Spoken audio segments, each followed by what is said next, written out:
Welcome back to our channel. Today we're going to give another account from another Sand Creek soldier by the name of Morse Coffin. And he was in the Colorado 3rd and fought at Sand Creek on November 29, 1864. So we're going to go ahead and read from his book, The Battle of Sand Creek. And actually, it was originally published by letters he wrote to a newspaper, the Colorado Sun, in 1879. In fact, Morse was one of the first to write about the events at Sand Creek. And so it's important that we learn from people that were at Sand Creek and what they have to say, so we kind of know what happened there from people that witnessed the event. So we're just going to get right into learning about Morse Coffin. And Morse Coffin was from the Longmont area, and he talks about in his book, he gets into the Colorado 3rd and how they would gather and they would make their trip to Denver, and they would meet up in Denver, and then from there the members of the Colorado 3rd and some of the 1st, they would make their way to um, Bent's New Fort, or Fort Lyon, as they talk about, and that's where they would assemble on November 28, 1864. And then that night, they would make the 40-mile trip in the night to Sand Creek. But he gives an account talking about the Colorado 3rd and talking about their trip. We're just going to get started learning about Morse Coffin from his book, The Battle of Sand Creek. And he picks up here, and in Morse's book, he says this: on the afternoon of November 15th, we left Denver, our destination being Fort Lyon on the Arkansas River. The second day out, we came up with Company F, which belonged to the same battalion as ourselves, Captain N having charge. One or two companies of the 3rd were also on the march from Bijou Basin, some 50 to 80 miles east of Denver, and some of the boys of Company A, who, being some distance away from their command, fell in with us, were very welcome, for they had good voices and were full of songs. Long before camping time on this day, snow began to fall, which increased as night came on, but we found a good camping place, and as it was not particularly cold, long before camping time on this day, snow began to fall, which increased as night came on. We found a good camping place, and as it was not particularly cold, got along very well. During the following day, we reached the summit of the divide, where snow was at least 20 inches deep. The weather meantime becoming very cold. We camped in timber and had good fires, which modified somewhat our otherwise disagreeable surroundings, but it was rather tough on the stock. At this camp we fell in with more soldiers, I think some of the 3rd and some of the 1st, if I am not mistaken. Here Captain Morgan assumed command of the whole outfit, including the 2 companies of whom Captain N had charge. Captain N was disinclined to do or say aught to disturb harmony, so long as all went well, but the manner in which this pretended authority was used was not relished by either officers or men. The following morning was bitter cold, and camp was aroused at 3 o'clock, and we were marched out on the first appearance of light in the east. Of course, our movements were slow in such depths of snow, and with roads to break. It was tedious in the extreme, and our greatest exertions were required to keep from freezing, and many did have their feet frostbitten. So I'm just going to stop there for a minute, just kind of an idea of what he's painting this picture of what this trip was like. And they start there. They're leaving Denver on the 15th of November. It takes them nearly 2 weeks to get from Denver to Fort Lyon, the New Bent's Fort area. And so you think during this time, this is a long trip in cold weather, a long trip in bitter, deep snow, and a lot of them had frostbitten feet.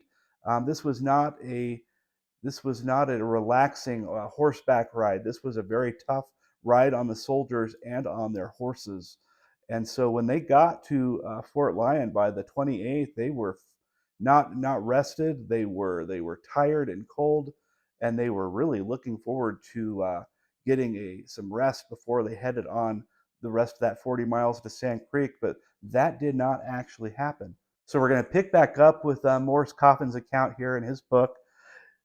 We are now November 28th, on the eve of the Battle of Sand Creek, an affair that has, in my opinion, been more lied about and unjustly cursed by a few in the West who thought it their interest to do so. more condemned by honest, well-meaning, but prejudiced men in the East, who, being profoundly ignorant of the particular knowledge, the possession of which would have enabled them to judge fairly of matters of this kind, and more exaggeration and deception, to use no harsher term, indulged in by some of the participants of said battle than of any event within my knowledge. I expect to be censured by some for mention I shall make in future letters of the truth of the latter statement, but if so, I can stand it, as it is high time the whole truth was told. There may have been good reasons for suppressing a part of the truth at that time, but if so, that time has long since passed. Soon after we arrived in camp near the fort, an order was circulated to prepare 3 days' rations and be ready to start at 8 o'clock in the evening. We supposed this meant business, and the result was a lively camp. Some cooking was done, firearms put in the best possible condition, and ammunition handed out.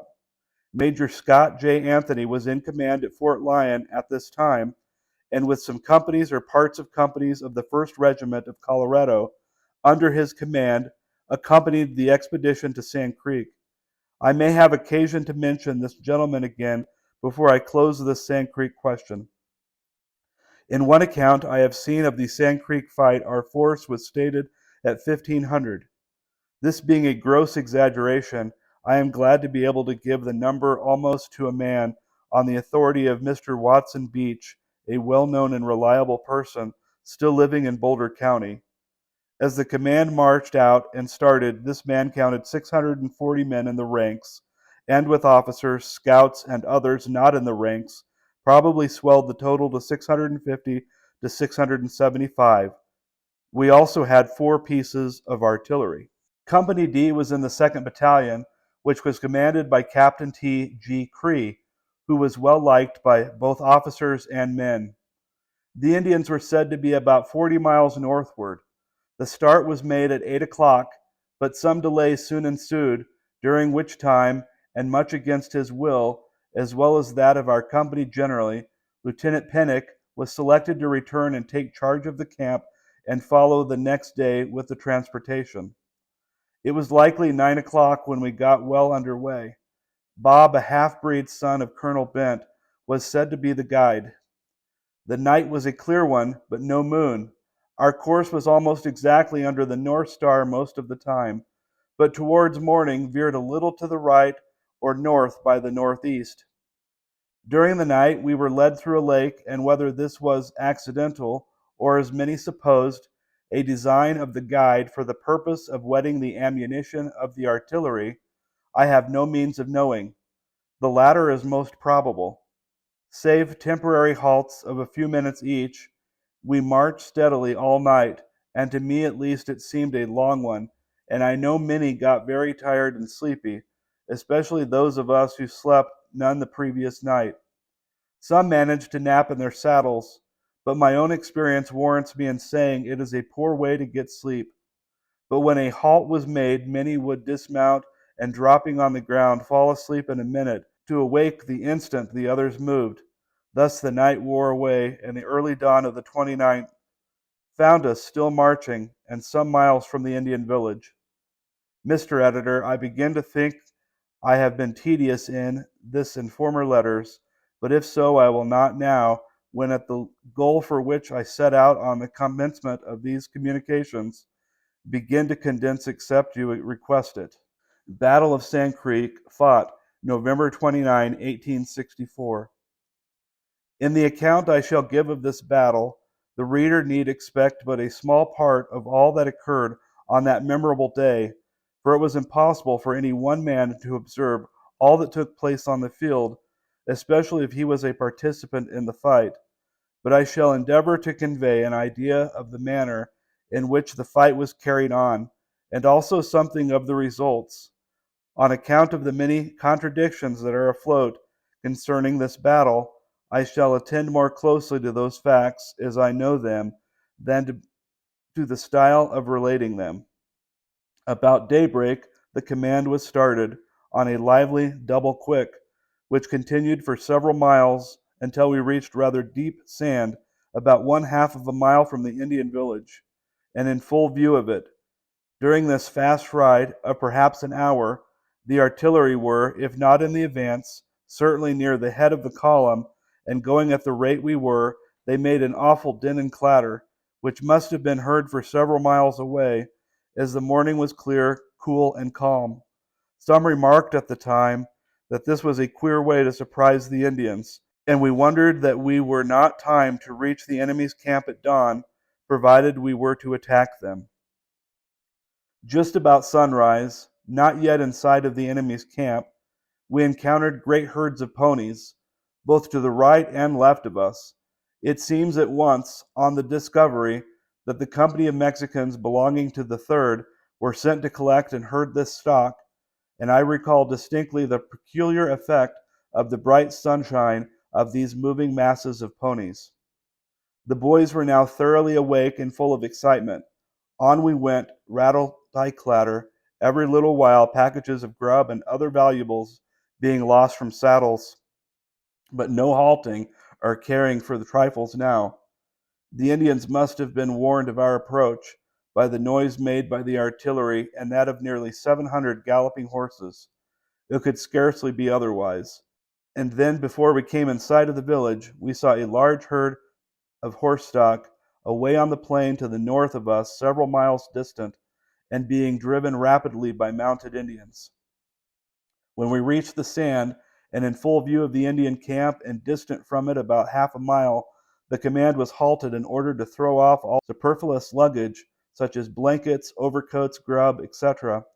Each man seemed to be making all possible haste. Still each moment seemed to be counted by the officers, and Colonel Shivington called to the boys to make haste. Also, during this 2 or 3 minute halt, Colonel Shivington, turning to the command, said, "Boys, I shall not tell you what you are to kill, but remember our slaughtered women and children," or words similar, and I think the above is correct, nearly word for word. It may have been, "Boys, I am not going to," etc. As he said this, his countenance showed deep feeling and agitation, and I think his lips quivered. I noticed both his expression and words, as I was probably not more than 30 to 40 feet from him. Our luggage was quickly cast on the sand, and the boys again in their saddles.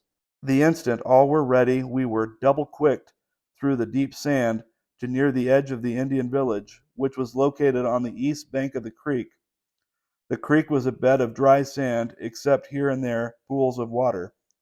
Now the command was fronted into line, and with the two colonels a few rods in advance, and separated a little distance from each other, we proceeded through the village on a walk.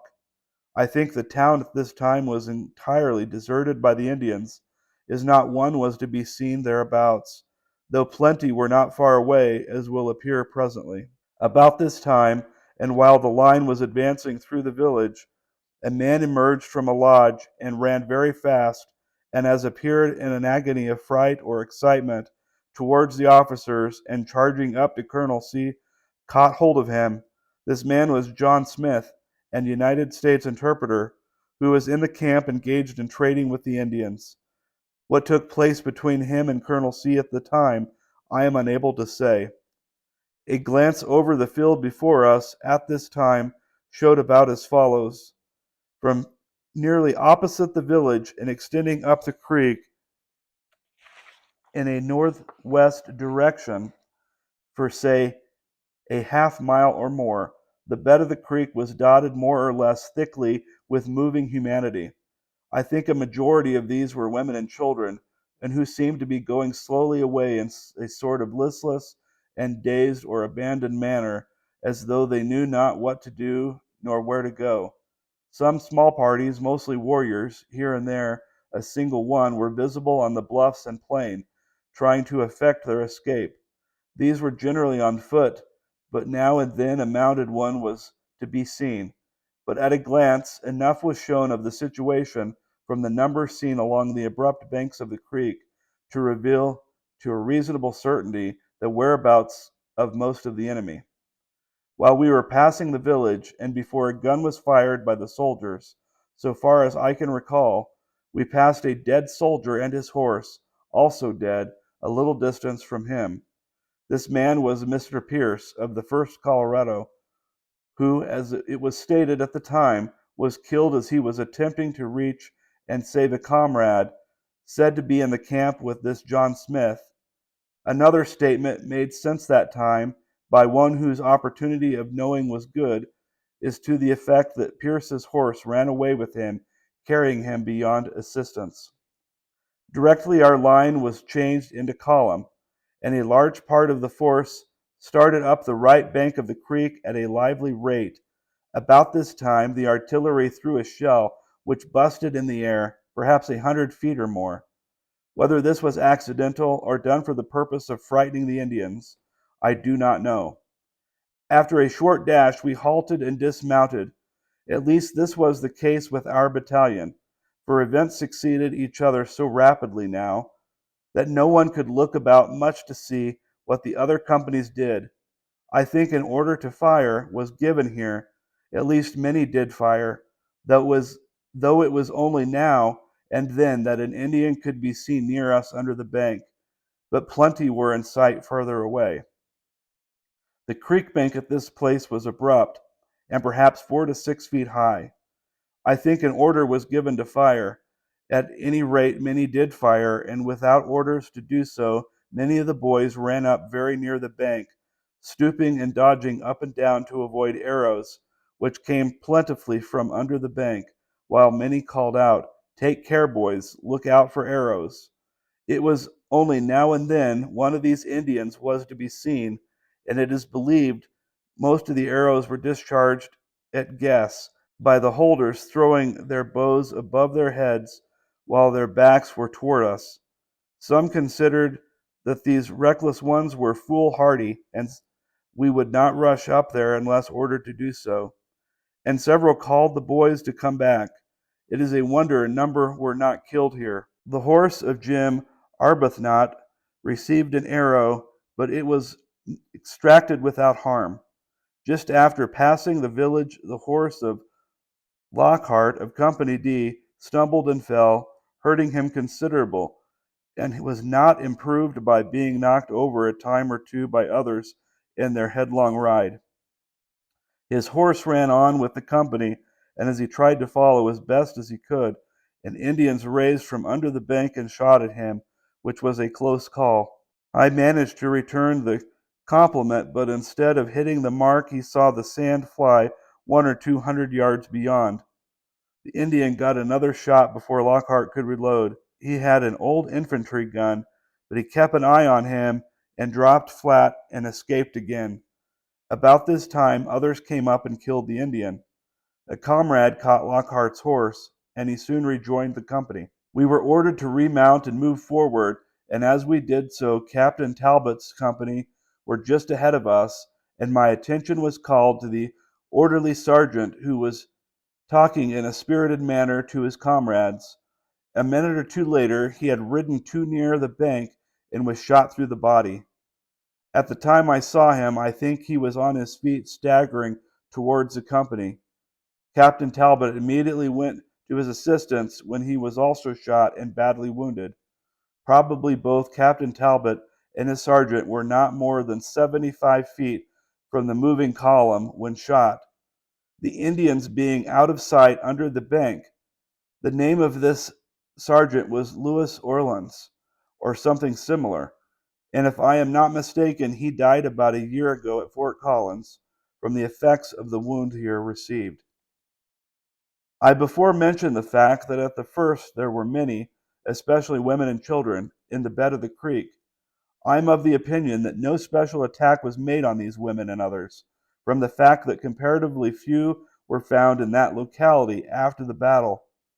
But when the artillery opened, there was a general scattering for both up the creek and to the banks, especially to the west bank, which a mile above the village was 10 or 15 feet high.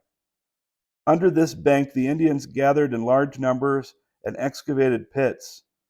Many claim these rifle pits were prepared beforehand, but this has never been my opinion, which gave them a strong position. But after a while the artillery dropped shells among them, which was the only way they could be reached except to our disadvantage. There were also good positions for defense for at least 1.5 to 2 miles above the village, and these the enemy made good use of. It was along the banks of the creek, but more especially the west bank, that most of the fighting took place, and where several of our men were killed. I now returned to the column along the east bank of the creek. Soon our battalion again halted, and the officers seemed to hesitate a minute to make plans. I appealed to Major Cree and Captain Nichols to allow 3 or 4 of us to go off to the right after some Indians seen that way, and also to get some ponies making off to the northeast. This was granted, and I was told to take 10 men, which were counted off as we started. Major Cree told us to keep together, to ride slow as we went out and not tire our horses. The idea of riding slow and keeping together was regarded but for a brief time, and directly those best mounted were ahead and more or less scattered. And as for myself, having a slow horse and not wishing to run him to death, was soon left alone in the rear. Those ahead of me soon overtook and killed several, and as I came up, Cox was scalping an Indian. A little farther on were 2 squaws the others had left for dead, but one of these was lying face down, and writhing and groaning in great agony. She was also made exclamations which sounded like "oh, oh," and in her effects to breathe the blood was expelled from a wound which must have been through the lungs. After thinking it over for a minute or so, and believing it an act of mercy, I drew my revolver and shot her through the head. The other was a young squaw and showed no sign of life, but as was afterward learned, when Cox came up she was sitting up looking around. He shot her. This one may have at first been unharmed, but feigning dead. Soon a mounted Indian was seen a mile away and making off at a marvelous gait. Dickens, who had a splendid horse, and 1 or 2 others, tried to overtake this fellow, which was useless so far as this particular one was concerned. But another warrior on foot was started, and who ran as Indians alone are presumed to run, but it was a race for life against great odds. Several shots were fired at him as he ran, without effect. He was seen to snatch first one and then the other moccasin from his feet as he ran. I took a shorter cut and came up on his flank, on seeing which he seemed to realize his situation, though not a word or sign escaped him, but in the most deliberate manner possible he faced about and lay down, but with head raised and eyeing us. I dismounted and fired at him, and his head fell. Boys took several shots to be certain he should not play us. When I came up, Hank Farrar had hold of his scalp lock and called for my pocket knife with which to scalp him. He had a shot through his left eye socket, which was presumed to be mine. He was naked except breech cloth, though he had retained his shield, also bow and arrow in his hand. He was brave, but we showed him no mercy. Some of the boys went a mile or so farther after a gang of ponies, and among them was a small mule with saddle and riding rig complete. Lockhart's horse being nearly played out, he turned him loose with the herd and mounted the mule. We were now probably 6 or 7 miles from the village, and so turned that way, driving before us the gang of ponies. Directly I turned off southwest towards Sand Creek, as we had seen some of our boys go that way an hour or so before. Before reaching the creek, I discovered the ambulance and squaw of men away south, and so turned that way. Found the occupant of the ambulance to be A.J. Maxwell, of Company D, badly, as he was presumed fatally wounded, being shot right through the chest, the ball passing through one lung. Several of our men were also escorting the ambulance, and as we moved slowly along, we saw a soldier a mile or more away to the northeast, riding very fast towards us and swinging his hat. 3 or 4 of us started on a gallop to meet him, and as he continued to swing his hat, we spurred our tired horses to their utmost speed, saying, "Someone must be in great danger." On meeting him, it proved to be Corporal Phillips, one of those with the gang of ponies near them when I parted from them. He was still under some excitement, and he had a right to be, which will appear when what transpired is related, and informed us that Mac is dead. He told us briefly how it happened and showed us his own hat and clothing, chopped with arrows and torn. I will detail this tragedy in a future letter. After repeated assurance from him that Mac was dead beyond question and that we could do nothing for him, we turned back, saying it was more important to care for wounded than for the dead. This news made many of us sad and half sick. Some of us now heard for the first time that another comrade, H.C. Foster, was killed. Someone had also heard that the Indians had been reinforced and that we were having a hard fight. This was, of course, not true, but it depressed us the same as though it were true, as we were not at that time informed to the contrary. About this time, a soldier from another company came from towards the creek for the ambulance to go for a wounded man, saying so many were being wounded more than one should be taken at once. With our little party on the bluffs was Judge David Ripley, a gray-haired man of 66 years, and a pensioner of the last war with England. In the excitement of the morning he lost his hat.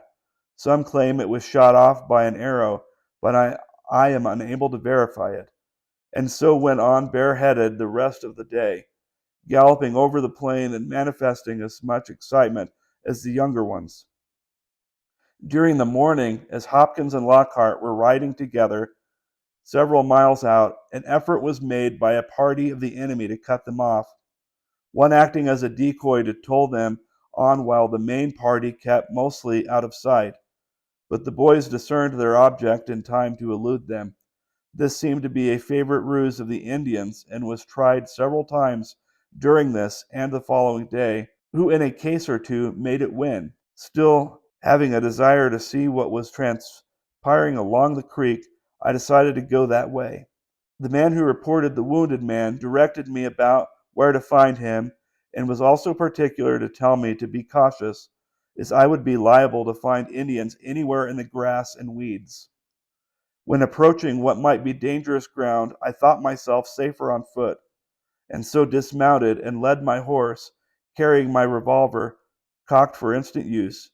Arriving near the creek, I saw the west bank a little clump of bushes or small cottonwoods, where had accumulated a lot of driftweeds and brush, and just beyond was a ridge which sloped toward the creek. Beyond this ridge I expected to find the wounded man.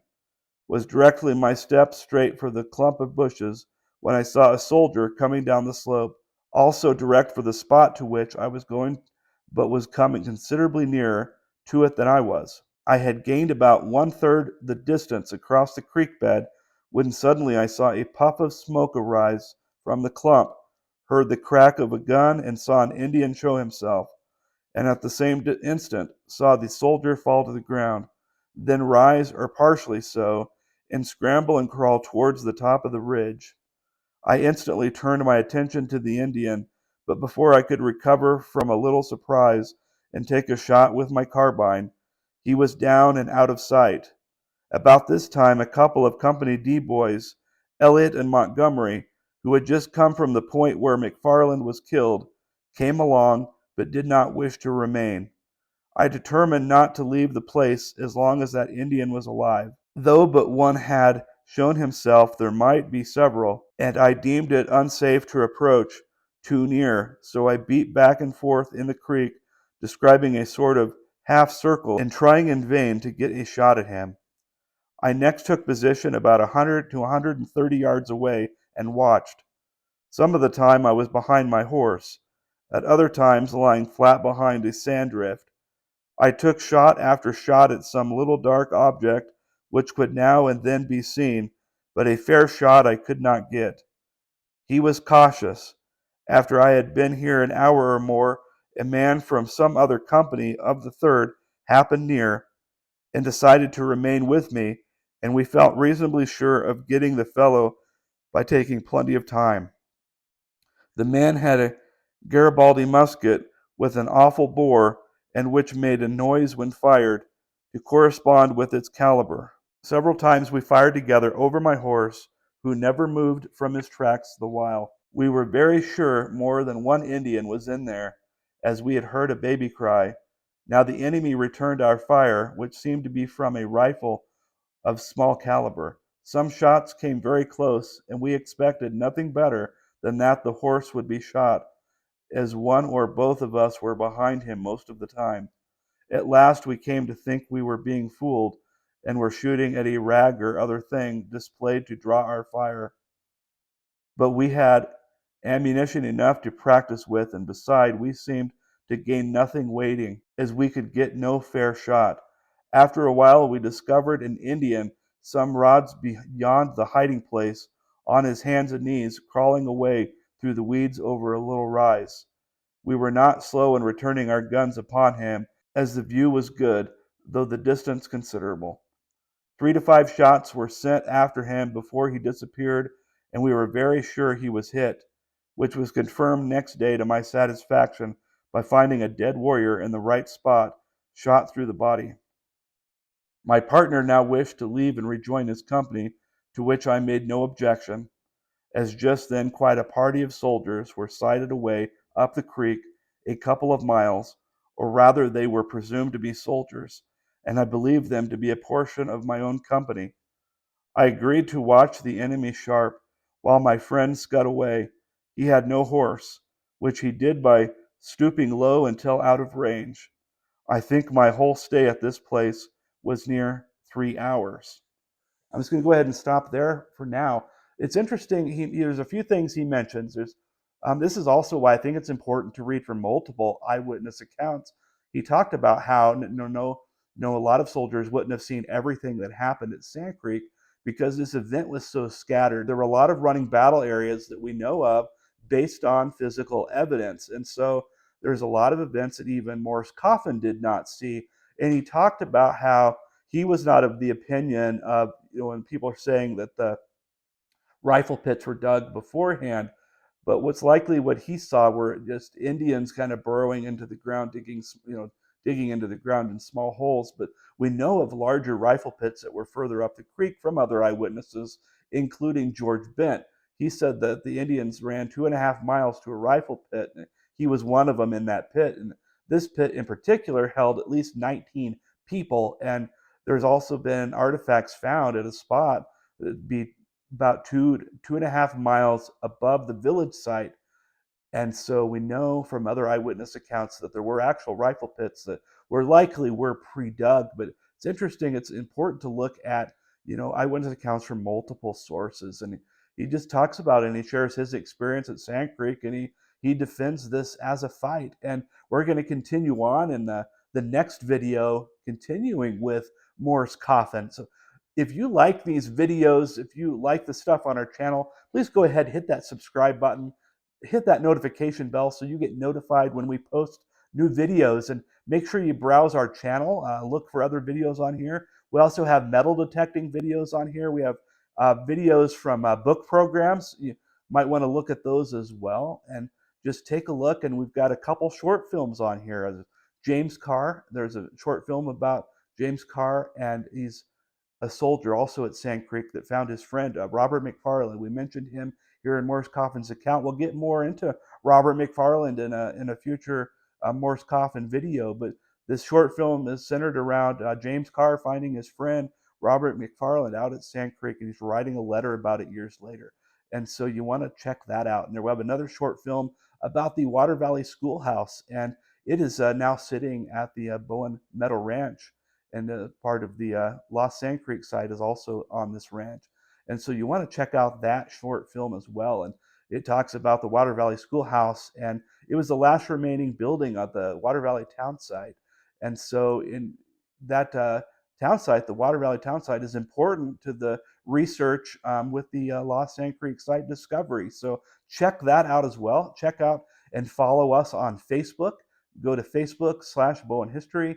Again, subscribe to us here and look at us at X, at the Lost Sand Creek on X, and follow us there as well. And we look forward to seeing you, and come follow along for the next video from Morse Coffin's book, The Battle of Sand Creek. Thank you.